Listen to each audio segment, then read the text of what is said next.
Hello everyone, welcome back to the video. So in this video, I'll tell you how to combine photos on your iPhone. We often rely on third-party apps to combine photos, whether for creating social media memes or making before and after comparisons.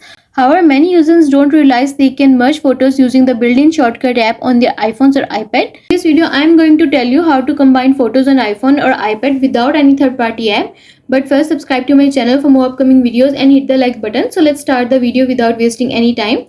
For this, you just need to open your Shortcuts app and then tap on plus icon at the top right corner of the screen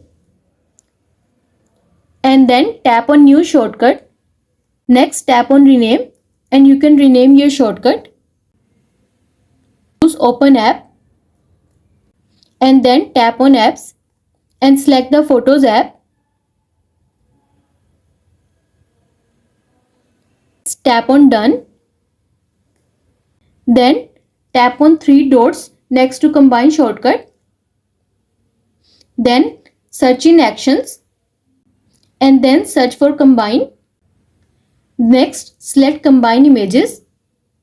Tap on horizontally and select horizontally, vertically or in a grid. Next, tap on the arrow. Enter the spacing between the photo and tap done, and you can upload the photo to your Photos app. And you are done. iPhone shortcuts are incredibly convenient. The sole purpose is to combine photos, but more often than not, I hope this video will help you to combine photos on your iPhone, and also let us know in the comments below if you have any questions. Thanks for watching. See you in the next video.